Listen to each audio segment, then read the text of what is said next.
దేశంలో విద్వేష రాజకీయాలకు స్థానం లేదన్నారు సీఎం రేవంత్ రెడ్డి. ప్రధాని మోదీని ఓడించే సత్తా రాహుల్ గాంధీకి మాత్రమే ఉందని చెప్పారు. ఇక బీఆర్ఎస్ సర్కార్ నిరుద్యోగులను పట్టించుకోలేదని 10 నెలల్లో 50,000 ఉద్యోగాలు ఇచ్చామని తెలిపారు. ఇక డ్రగ్స్ పై కఠినంగా వ్యవహరిస్తామని స్పష్టం చేశారు. ధాన్యం కొనుగోలులో రైతులను ఇబ్బంది పెట్టేవారిపై కఠినంగా వ్యవహరించాలని ఆదేశించారు సీఎం రేవంత్ రెడ్డి.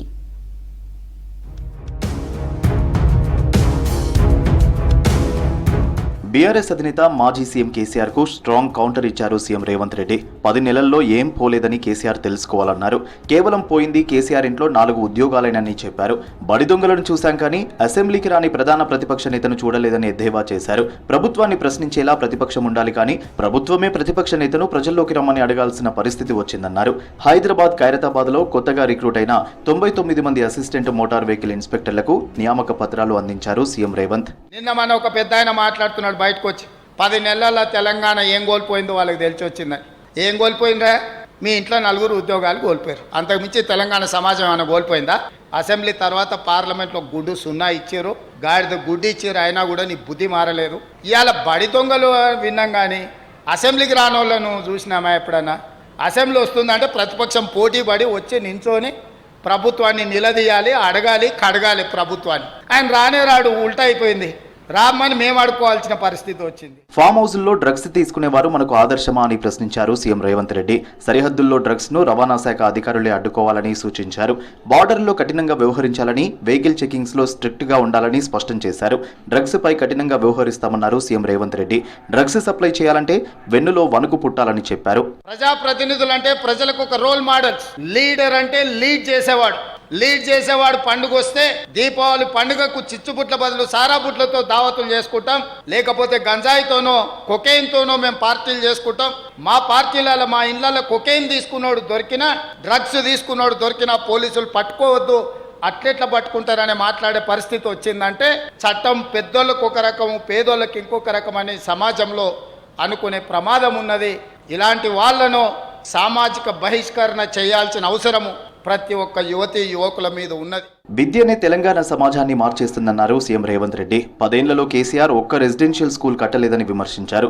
సక్సెస్ఫుల్ గా గ్రూప్ 1 నిర్వహించామని చెప్పారు. తమ ప్రభుత్వ హయాంలో 50,000 ఉద్యోగ నియామక పత్రాలు అందించామన్నారు సీఎం రేవంత్. ఈ రోజు చదువుకునే విద్యార్థులకు SC ST BC minority residential schools ఇచ్చినా అని చెప్పిండు. 10 ఏళ్లలో ఏ ఒక్క రెసిడెన్షియల్ స్కూల్ అయినా నిర్మాణం జరిగిందా మీరు ఆలోచన చేయండి. ఈ ప్రభుత్వం వచ్చినప్పుడే 100 అసెంబ్లీ నియోజకవర్గాలలో 125 కోట్లు ఒక్కొక్క క్యాంపస్ కి కేటాయించడం, దాదాపుగా 12,000 కోట్ల రూపాయలతో ఎస్సీ ఎస్టీ బీసీ మైనారిటీ పిల్లలు చదువుకోవడానికి వాళ్ళ ప్రభుత్వం నిధులు కేటాయించి విద్యనే ఈ తెలంగాణ సమాజాన్ని ముందుకు తీసుకెళ్తుందని పేదోళ్ళ పిల్లలకు ఈ రోజు మేము అవకాశం ఇచ్చినాం. దేశాన్ని విభజించేందుకు మోదీ పరివార్ ప్రయత్నిస్తోందన్నారు సీఎం రేవంత్. హిందూ ముస్లిం బాయి అన్నదే కాంగ్రెస్ విధానమని చెప్పారు.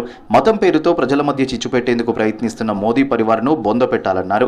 హైదరాబాద్ రవీంద్ర భారతిలో జాతీయ విద్యా దినోత్సవం కార్యక్రమానికి హాజరైన రేవంత్ మోదీని ఓడించేది రాహుల్ ఒక్కరే అన్నారు. మోదీ పరివార్ లోగే దూసరి గాంధీ పరివార్ హై. इस देश को तोड़ने के लिए मोदी परिवार 70 साल से कोशिश कर रहा है. हिंदू मुसलमानों के बीच में एक दीवार खड़ा कर चुनाव जीतने के लिए, सरकार बनाने के लिए मोदी परिवार ने कोशिश कर रहा है. వడ్ల కొనుగోలులో రైతులను ఇబ్బంది పెట్టే వ్యాపారులపై కఠినంగా వ్యవహరించాలని, అవసరమైతే ఎసెన్షియల్ సర్వీసెస్ మెయింటెనెన్స్ యాక్ట్ కింద చర్యలు తీసుకోవాలని ఆదేశించారు సీఎం రేవంత్ రెడ్డి. పంట ఉత్పత్తుల కొనుగోలులో మోసాలకు పాల్పడటం, రైతులను గందరగోళానికి గురి చేయడం, వేధించడం వంటి ఘటనలపై నిర్లక్ష్యంగా ఉండొద్దని చెప్పారు. రాష్ట్రమంతటా ధాన్యం కొనుగోలు సాఫీగా జరిగేలా కలెక్టర్లు తగిన చర్యలు తీసుకోవాలని చెప్పారు. ఎక్కడైనా ఇబ్బందులుంటే వెంటనే ఉన్నతాధికారులతో మాట్లాడి పరిష్కరించాలని ఆదేశించారు ముఖ్యమంత్రి.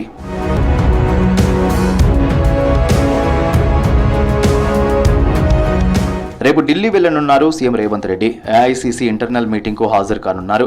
ఢిల్లీ పర్యటనలో రేవంత్ పార్టీ అగ్రనేతలను కలిసే అవకాశాలున్నాయన్నారు కాంగ్రెస్ లీడర్లు.